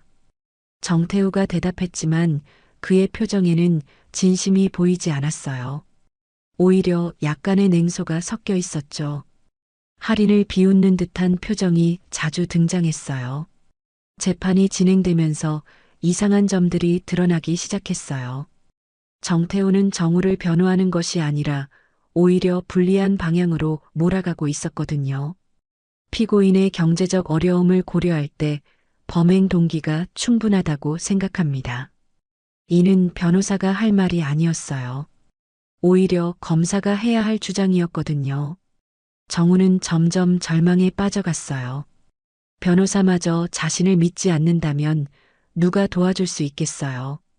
억울한 상황에 놓였을 때 붉어진 눈동자가 감정을 드러냈지만 아무도 눈치채지 못했어요. 피고인의 오랜 경력을 볼 때 이런 정교한 위조는 충분히 가능했을 것입니다. 정태우의 말에 정우는 고개를 떨궜어요. 더 이상 싸울 기력도 없었거든요. 말수가 적고 온화한 성격이 이런 상황에서는 더욱 불리하게 작용했어요. 방청석에서 지켜보던 할인의 주먹이 점점 단단해졌어요. 뭔가 잘못되고 있다는 걸 직감적으로 알 수 있었거든요. 상황을 관찰하는 똑똑한 눈빛으로 모든 것을 파악하고 있었어요. 검사가 일어나 추가 증거를 제시했어요. 새로 발견된 증거입니다. 피고인 인쇄소에서 사용된 특수 잉크가 위조 수표와 완벽히 일치합니다. 증거들이 계속 쌓여갔지만 모두 정우에게 불리한 것들 뿐이었어요. 마치 누군가가 의도적으로 준비한 것 같았죠. 도기태가 다시 증인석에 섰어요. 이번에는 더욱 자신감 넘치는 모습이었죠. 위기 상황에서도 식은땀이 흐르는 모습은 보이지 않았고 오히려 여유로웠어요. 피고인과의 거래 과정에서 여러 번 의심스러운 점을 발견했습니다. 구체적으로 어떤 점입니까? 평소보다 비싼 수표 용지를 요구했고 보안 기능에 대해 자세히 물어봤습니다. 도기태의 증언은 완벽하게 준비된 각본 같았어요. 하지만 거짓말이었죠. 날카로운 말투와 비아냥거리는 억양으로 거짓 증언을 했지만 법정에서는 사실처럼 받아들여졌어요. 정태우는 도기태의 증언에 대해 전혀 반박하지 않았어요. 오히려 고개를 끄덕이며 동조하는 모습을 보였죠. 정우는 이제 완전히 체념했어요. 모든 것이 자신에게 불리하게 돌아가고 있었거든요. 할인을 바라보며 작은 목소리로 말했어요. 할인아, 이제 그만해라. 할아버지는 괜찮다. 하지만 할인은 포기할 수 없었어요. 지난 며칠간 모은 모든 증거들이 진실을 말하고 있었거든요. 결심하면 눈빛이 깊게 변하는 아이의 특징이 나타났어요. 검사가 마지막 논고를 시작했어요. 모든 증거가 피고인의 유죄를 가리키고 있습니다. 징역 3년을 구형합니다. 법정의 분위기가 무거워졌어요. 이제 정말 끝나는 것 같았죠. 판사가 최종 변론을 위해 변호사에게 발언 기회를 줬어요. 변호인의 최종 변론을 듣겠습니다. 정태우가 일어났어요. 하지만 그의 입에서 나온 말은 충격적이었죠. 존경하는 재판장님, 피고인의 죄는 명백합니다. 관대한 처분을 구할 뿐입니다. 이는 변호가 아니라 사실상의 유죄 인정이었어요. 정우의 얼굴이 절망으로 일그러졌죠. 손에는 잉크 자국이 희미하게 남아 있어 평생 인쇄일을 해온 사람이란 느낌이 강했지만 이제는 그것마저 죄의 증거로 보였어요. 방청석의 도기태는 만족스러운 표정을 지었어요. 모든 계획이 완벽하게 성공하고 있었거든요. 그때였어요. 방청석 뒤편에서 작은 목소리가 들려왔죠. 이건 틀렸어요. 모든 사람들이 뒤를 돌아봤어요. 할인이 벌떡 일어나 있었거든요. 10살 아이의 큰 눈에는 분노와 결의가 가득했죠. 평소 낡은 가방을 메고 다니던 할인이었지만 이 순간만큼은 당당했어요. 할인은 손을 번쩍 들고 큰 소리로 외쳤어요. 판사님, 이에 있습니다. 법정 전체가 술렁였어요. 어린아이가 법정에서 이의를 제기하는 일은 전례가 없었거든요. 판사는 당황한 표정을 지었고 정우는 경악한 눈으로 할인을 바라봤죠. 할인아, 뭐 하는 거니? 하지만 할인은 멈추지 않았어요. 작지만 또렷한 목소리로 계속 말했거든요. 할아버지는 억울해요. 진짜 나쁜 사람은 따로 있어요. 도기태의 얼굴이 굳어졌어요. 계획에 없던 변수가 나타난 거지. 탐욕스러운 눈빛이 더욱 차갑게 변했어요.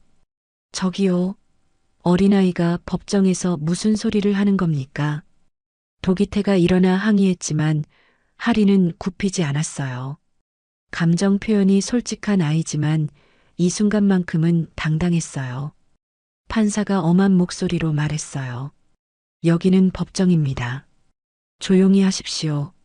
하지만 할인은 노트를 꽉 쥔 채 당당하게 앞으로 나아갔어요. 판사님, 저한테도 할 말이 있어요. 할아버지를 도와줄 수 있는 증거가 있어요. 법정이 더욱 술렁였어요. 정태우는 당황한 표정을 감추지 못했고 도기태는 식은땀을 흘리기 시작했죠. 위기 상황에서 식은땀이 흐르고 얼굴이 일그러지는 도기태의 본 모습이 드러나기 시작했어요. 정우는 할인을 말리려 했지만 아이의 의지는 꺾이지 않았어요. 할인아, 안 돼. 여기는 내가 있을 곳이 아니야. 하지만 할인은 할아버지를 바라보며 눈물을 글썽였어요. 할아버지를 향한 걱정과 사랑이 얼굴에서 자연스럽게 드러났어요. 할아버지, 저도 할아버지를 지키고 싶어요. 저한테도 기회를 주세요. 그 순간 법정의 모든 사람들이 숨을 죽였어요. 10살 아이의 간절함이 법정의 차가운 공기를 뚫고 전해졌거든요. 판사는 잠시 망설였어요. 전례 없는 상황이었지만 아이의 진심이 느껴졌거든요. 감정 노출이 거의 없는 판사였지만 진실을 마주하는 순간이었어요. 도기태는 안절부절 못했어요. 할인이 무슨 증거를 가지고 있는지 전혀 예상하지 못했거든요. 할인은 노트를 들어 올렸어요. 지난 며칠간의 모든 노력이 담긴 소중한 증거였죠. 이 안에 진실이 들어 있어요. 법정은 완전한 침묵에 빠졌어요. 모든 사람들이 할인의 다음 말을 기다리고 있었거든요. 판사는 잠시 망설였어요.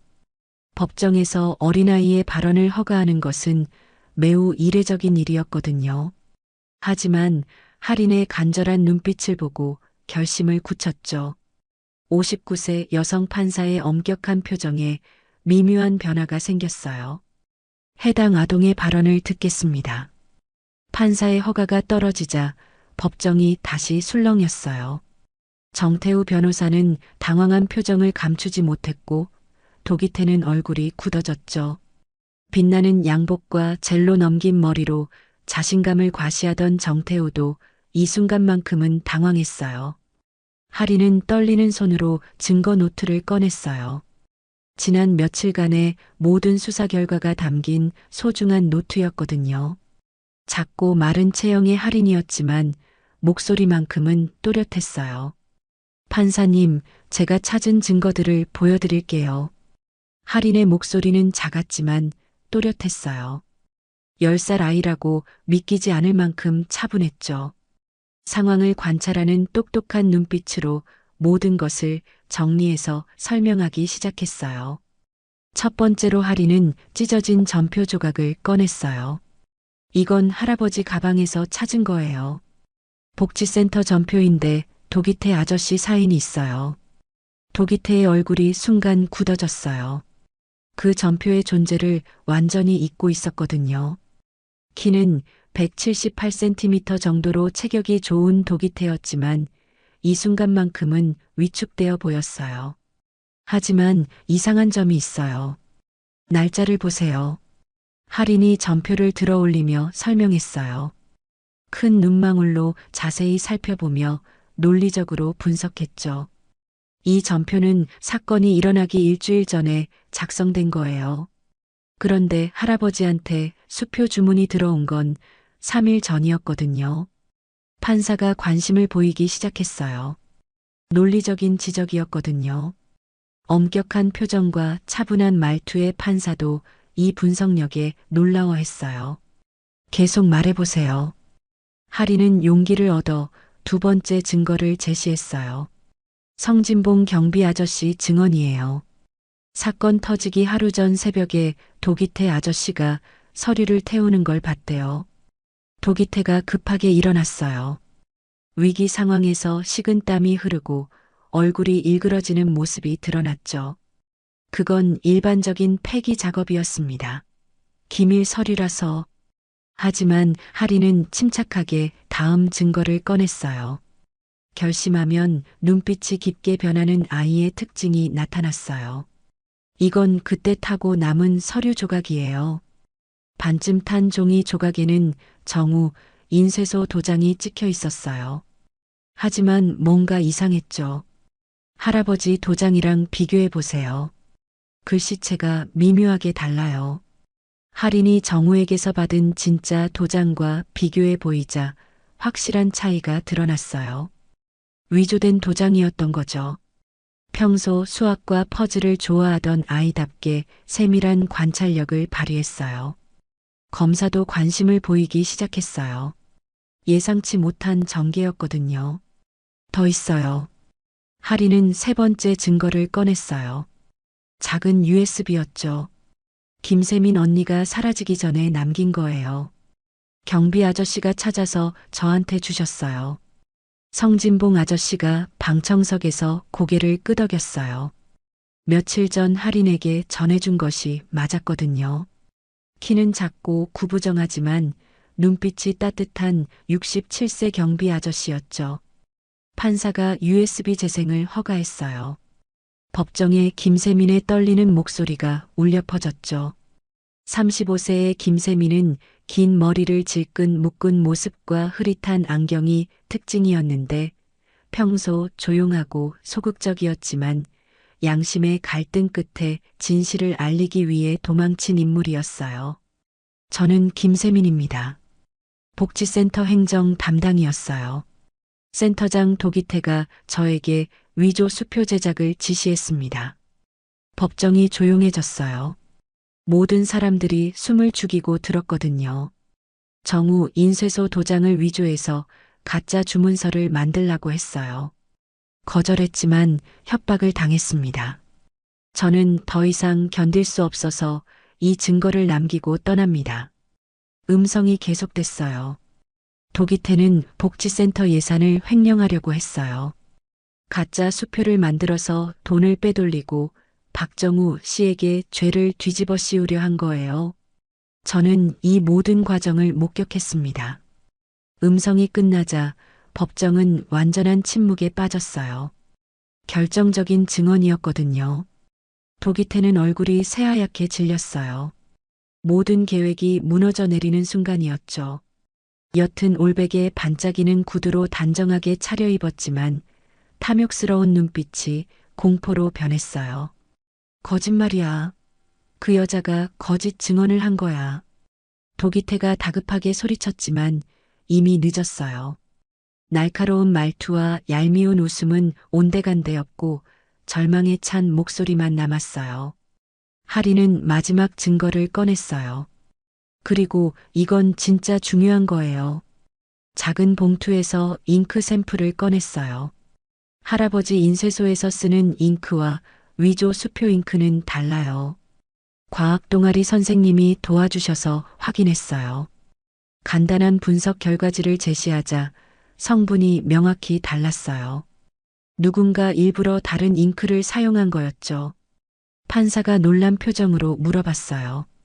감정 노출이 거의 없는 판사였지만 진실을 마주하는 순간 눈매가 부드러워졌어요. 어떻게 이런 걸 다 알아낸 거니? 하리는 당당하게 대답했어요. 할아버지는 거짓말을 못하세요. 누구보다 정직하게 살아오신 분이거든요. 하린의 목소리가 떨렸지만 확신에 차 있었어요. 감정 표현이 솔직한 아이답게 진심이 그대로 드러났어요. 40년 동안 한 번도 거짓말 안 하신 분이 갑자기 나쁜 일을 하실 리 없어요. 정우의 눈에 눈물이 맺혔어요. 손녀의 믿음이 너무 고마웠거든요. 말수가 적고 온화한 인상이지만 이 순간만큼은 감격에 겨웠어요. 하리는 계속해서 논리적으로 설명했어요. 도기태 아저씨는 복지센터 돈을 빼돌리려고 했어요. 그래서 가짜 수표를 만들고 할아버지한테 죄를 뒤집어 씌운 거예요. 10살 아이라고 하기에는 지나치게 정확한 분석이었어요. 며칠간의 수사가 얼마나 치밀했는지 알 수 있었죠. 김세민 언니가 거절하니까 협박하고 증거를 없애려고 서류도 태웠어요. 할인의 설명이 계속되자 도기태는 점점 초조해졌어요. 이 애가 뭘 안다고 이런 소리를 하는 겁니까? 도기태가 화를 내며 소리쳤어요. 할인에게 내뱉는 모욕적인 대사였지만 이번에는 아무도 믿지 않았어요. 어린애의 상상일 뿐입니다. 증거도 없는 추측이지 않습니까? 하지만 할인이 제시한 증거들은 너무나 구체적이고 논리적이었어요. 모든 단서를 모아 완성된 증거 노트의 위력이었죠. 정태우 변호사도 당황했어요. 자신이 도기태와 함께 꾸민 계획이 10살 아이에게 들통난 거였거든요. 빛나는 양복과 젤로 넘긴 머리로 자신감을 과시하던 모습은 온데간데 없었어요. 재판장님, 이건 말도 안 되는 일입니다. 법정에서 어린아이의 추측을. 하지만 판사는 차분하게 모든 증거를 검토했어요. USB 음성, 위조된 도장, 서로 다른 잉크 성분, 날짜 불일치까지 모든 것이 할인의 주장을 뒷받침했거든요. 충분한 증거입니다. 판사의 말에 법정이 다시 술렁였어요. 센터장 도기태 씨와 변호사 정태호 씨에 대한 긴급 수사 요청을 하겠습니다. 이 순간 도기태의 얼굴은 완전히 하얗게 질렸어요. 모든 계획이 무너져 내렸거든요. 위기 상황에서 식은땀이 흐르고 얼굴이 일그러지는 본 모습이 완전히 드러났어요. 아니야. 이건 말도 안 돼. 어린애가 무슨. 도기태가 소리쳤지만 이미 법정 경위들이 다가오고 있었어요. 정태우도 마찬가지였어요. 공모 혐의로 조사를 받게 될 처지였거든요. 할인을 비웃는 듯한 표정으로 기선을 제압하려던 계획이 완전히 실패했어요. 또한 피고인 박정우 씨에 대한 모든 혐의를 취하합니다. 판사의 선언에 정우는 믿을 수 없다는 표정을 지었어요. 꿈인지 현실인지 분간이 안 됐거든요. 억울한 상황에 놓였을 때 붉어진 눈동자가 이번에는 기쁨의 눈물을 머금었어요. 하리는 할아버지를 향해 뛰어갔어요. 그동안 참았던 눈물이 한꺼번에 쏟아졌죠. 할아버지를 향한 걱정과 사랑이 얼굴에서 자연스럽게 드러났어요. 할아버지, 이제 괜찮아요. 정우는 할인을 꽉 끌어안았어요. 세상에서 가장 고마운 사람이었거든요. 거친 손이지만 할인에게는 가장 믿음직한 할아버지의 손이었어요. 우리 할인이가 할아버지를 구해줬구나. 방청석에서 박수 소리가 터져 나왔어요. 사람들은 10살 소녀의 용기와 지혜에 감동받았거든요. 도기태는 결국 법정에서 끌려나갔어요. 그동안의 거만한 모습은 온데간데 없었죠. 이런 일이 있을 수 없어. 어린애 때문에. 하지만 아무도 그의 말을 듣지 않았어요. 진실이 모든 것을 말해주고 있었거든요. 정태우도 마찬가지로 조사를 받기 위해 연행됐어요. 가짜 변호사 역할을 한 대가였죠. 빛나는 양복과 자신감 넘치는 모습은 모두 허상이었어요. 며칠 후 추가 수사 결과 모든 사실이 밝혀졌어요. 도기태가 복지센터 예산을 횡령하기 위해 위조 수표를 만들고 정우에게 죄를 뒤집어 씌웠다는 것이 확인됐거든요. 김세민도 안전한 곳에서 발견돼 추가 증언을 했어요. 도기태의 협박과 위조 지시에 대한 구체적인 증언이었죠. 긴 머리를 질끈 묶은 모습과 흐릿한 안경의 김세민은 평소 조용하고 소극적이었지만 양심의 갈등 끝에 진실을 밝혀낸 핵심 인물이 됐어요. 정우는 완전히 무죄로 판명됐어요. 40년간의 성실한 삶이 증명된 순간이었죠. 손에는 잉크 자국이 희미하게 남아있어 평생 인쇄일을 해온 사람이란 느낌이 강했지만 이제는 그것이 정직한 삶의 증거가 됐어요. 일주일 후 모든 수사가 완료됐어요. 도기태의 복지센터 예산 횡령과 서류 조작, 위조 수표 제작까지 모든 범죄가 명확히 밝혀졌죠. 김세민의 추가 증언과 압수된 증거들이 완벽한 그림을 그려냈어요. 정태우 변호사도 도기태와 공모하여 정우의 변호를 방해한 혐의로 구속됐어요. 이철호 변호사 역시 금품을 받고 변호를 포기한 것으로 밝혀져 처벌받게 됐죠. 늘 피곤해 보이는 무표정한 얼굴과 약간 흐트러진 정장 차림의 이철호는 결국 자신의 잘못을 인정해야 했어요. 도기태는 10년형을 선고받았어요. 복지센터 예산 5억 원을 횡령한 혐의와 무고, 증거 조작 등 여러 죄목이 적용됐거든요. 키는 178cm 정도로 체격이 좋았지만 법정에서는 초라한 모습이었어요. 옅은 올백에 반짝이는 구두로 단정하게 차려입던 과거는 이제 추억이 됐죠. 정우는 창원지방법원에서 완전한 무죄 판결을 받았어요. 판사는 명확한 목소리로 선언했죠. 피고인 박정우에 대한 모든 혐의를 무죄로 판결합니다. 오히려 이분은 피해자였습니다. 59세 여성 판사는 단정한 단발머리와 얇은 프레임의 안경으로 엄격한 모습이었지만 진실을 마주하는 순간 눈매가 부드러워져 있었어요. 법정 밖에서 할인이 기다리고 있었어요. 작은 손에는 할아버지가 좋아하는 붕어빵을 들고 있었죠. 정우가 법정 문을 나서는 순간 할인은 달려갔어요. 할아버지. 정우는 할인을 꽉 끌어안았어요. 그동안 참았던 모든 감정이 한꺼번에 터져나왔거든요. 62년을 살면서 이렇게 울어본 적이 없었어요. 짧은 회색 머리카락이 바람에 흩날렸지만 더 이상 초라해 보이지 않았어요. 할인아, 내가 할아버지 목숨을 살렸다. 정우의 목소리는 떨렸어요. 억울한 누명을 쓰고 절망의 나날을 보내던 때를 떠올리니 여전히 가슴이 먹먹했거든요. 하지만 이제는 기쁨의 눈물이었어요. 할인도 눈물을 흘리며 할아버지를 더 꽉 안았어요. 작고 마른 체형이지만 할아버지에 대한 사랑은 누구보다 컸죠. 할아버지는 세상에서 제일 좋은 사람이에요. 두 사람은 한참을 그렇게 안고 있었어요. 지나가던 사람들도 발걸음을 멈추고 훈훈하게 바라봤죠. 집으로 돌아가는 길, 동네 사람들이 하나둘 찾아왔어요. 그동안 정우를 의심했던 이웃들이었죠. 50대부터 70대까지 다양한 연령의 주민들이 미안한 표정으로 나타났어요. 정우 아저씨, 정말 죄송합니다. 저희가 어떻게 의심을 했는지 모르겠어요. 마을 이장님도 깊게 고개를 숙였어요. 미안합니다. 40년 넘게 이웃으로 살면서 그런 의심을 했다니. 하지만 정우는 늘 그렇듯 조용히 웃으며 말했어요. 말수가 적고 온화한 인상은 변하지 않았어요. 사람은 누구나 실수할 수 있지에. 정우의 너그러운 마음에 사람들은 더욱 미안해했죠.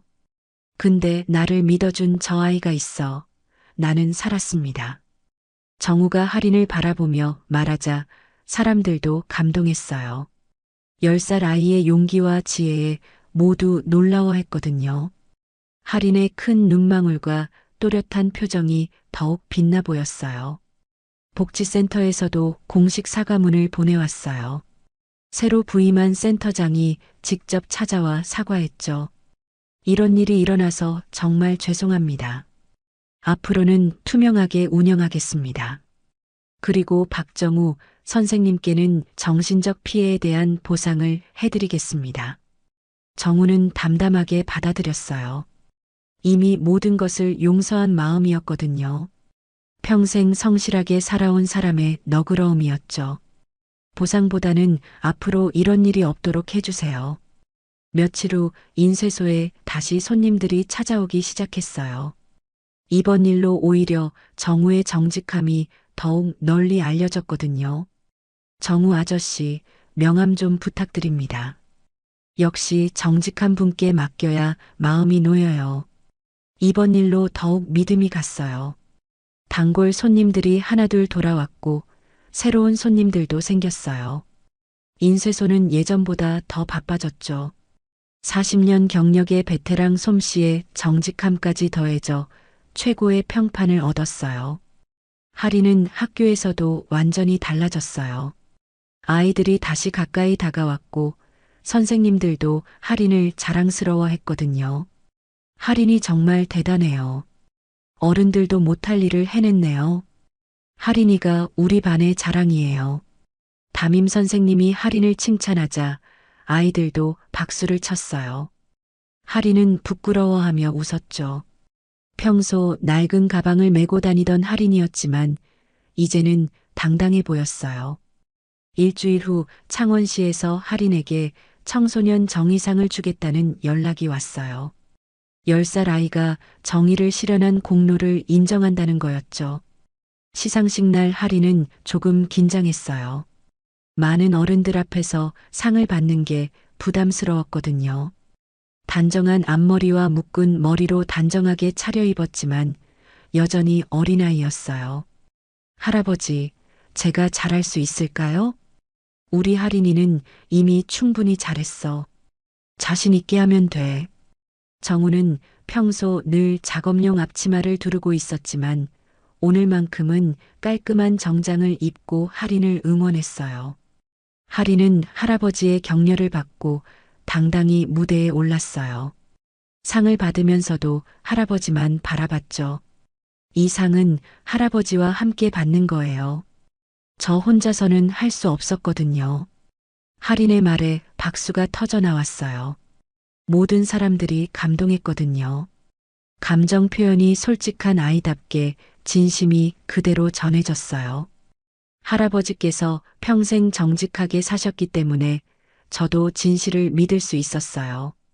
그날 저녁집에서 정우와 할인은 조용히 저녁을 먹었어요. 할인이 만든 김치찌개였죠. 할인아, 맛있다. 요리 솜씨가 더 늘었네. 할아버지가 좋아하시니까 더 열심히 배웠어요. 두 사람의 대화는 평범했지만 따뜻했어요. 다시 찾은 일상의 소중함이었죠. 정우의 거친 손이지만 할인에게는 가장 믿음직한 손이었고 할인의 작은 손이지만 할아버지에게는 세상에서 가장 소중한 손이었어요. 며칠 후 복지센터에서 정우에게 다시 인쇄 업무를 맡기고 싶다는 연락이 왔어요. 새로운 센터장이 정직한 업체와 거래하고 싶다고 했거든요. 정우는 기꺼이 승낙했어요. 과거의 일은 과거일 뿐이었거든요. 할아버지, 복지센터 일 또 하시는 거예요? 응, 필요한 일이니까. 그리고 이제는 누구도 우리를 의심하지 않을 거야. 혹시 또 이상한 일 생기면 어떡해요? 할인의 걱정에 정우는 웃었어요. 괜찮아. 이제 우리에겐 진실을 밝히는 명탐정이 있잖아. 할인도 웃으며 고개를 끄덕였어요. 더 이상 두렵지 않았거든요. 상황을 관찰하는 똑똑한 눈빛으로 언제든 문제를 해결할 준비가 되어 있었어요. 한 달이 지난 어느 저녁, 정우는 인쇄소에서 혼자 일하고 있었어요. 할인은 숙제를 하고 있었죠. 평범한 일상이 돌아온 거예요. 인쇄기 소리와 함께 종이에 글자가 새겨졌어요. 40년 넘게 해온 일이지만 여전히 정성스러웠죠. 손에는 잉크 자국이 희미하게 남아 있어 평생 인쇄 일을 해온 사람이란 느낌이 강했지만 이제는 그것이 자랑스러웠어요. 할인이 숙제를 마치고 인쇄소로 왔어요. 할아버지, 오늘은 일찍 끝내세요. 응, 곧 마무리할게. 할인은 할아버지 옆에 앉아 조용히 지켜봤어요. 정성스럽게 일하시는 모습이 좋았거든요. 평소 낡은 가방을 메고 다니던 할인이었지만 이 순간만큼은 가장 행복해 보였어요. 할아버지, 앞으로도 계속 이렇게 살까요? 그럼 우리 둘이서 행복하게 살자. 정우의 말에 할인은 환하게 웃었어요. 더 이상 바랄 게 없었거든요. 큰 눈망울에 기쁨이 가득했어요. 할아버지, 저도 나중에 할아버지처럼 정직한 사람이 될 거예요. 우리 할인이는 이미 정직하고 용감한 아이야. 그날 밤 창밖으로는 따뜻한 봄바람이 불어왔어요. 골목길에 인쇄소 불빛이 환하게 비쳤죠. 할아버지와 손녀가 함께 만들어가는 새로운 시작이었어요. 멀리서 바라본 인쇄소는 작았지만 따뜻했어요. 그 안에는 세상에서 가장 소중한 것들이 있었거든요. 서로에 대한 믿음과 사랑, 그리고 정의에 대한 신념이었죠. 성진봉 경비 아저씨도 가끔 인쇄소에 들렀어요. 키는 작고 구부정하지만 눈빛이 따뜻한 67세 할아버지는 할인을 자랑스러워했어요. 할인이 덕분에 우리 센터가 깨끗해졌어요. 아저씨가 도와주셔서 가능한 일이었어요. 할인은 항상 고마운 마음을 잊지 않았어요. 평소 수학과 퍼즐을 좋아하던 아이였지만 이제는 사람들을 도울 수 있는 방법을 더 많이 생각했어요. 어느 날 밤 할인은 할아버지에게 말했어요. 할아버지, 저는 나중에 판사가 되고 싶어요. 판사요? 왜? 억울한 사람들을 도와주고 싶어요. 할아버지처럼 좋은 분들이 억울하게 당하지 않도록요. 정우는 할인의 머리를 쓰다듬었어요. 손녀의 꿈을 진심으로 응원했어요. 좋은 꿈이구나. 할인이라면 분명 훌륭한 판사가 될 거야. 할인의 목소리가 나지막하게 들려왔어요. 마치 그날 법정에서의 외침처럼 또렷하고 확신에 찬 목소리였죠. 판사님, 이에 있습니다. 할아버지는 죄가 없습니다. 그 한마디가 모든 것을 바꿔놓았었어요. 10살 소녀의 용기가 세상의 편견과 싸워 이긴 순간이었죠. 그리고 이제 그들의 새로운 이야기가 시작되고 있었어요. 정우의 인쇄소에는 새로운 간판이 걸렸어요. 정직 인쇄소라는 간판이었죠. 할인이 제안한 이름이었어요. 할아버지의 가장 큰 자랑은 정직함이니까요. 정우는 그 간판을 바라보며 흐뭇하게 웃었어요. 평생 추구해온 가치가 인정받은 기분이었거든요. 동네 사람들도 새 간판을 보며 고개를 끄덕였어요. 정우에게 어울리는 이름이라고 모두 인정했죠. 그렇게 할아버지와 손녀는 작지만 따뜻한 일상을 이어갔어요. 세상에서 가장 소중한 것이 무엇인지 보여주며 말이에요.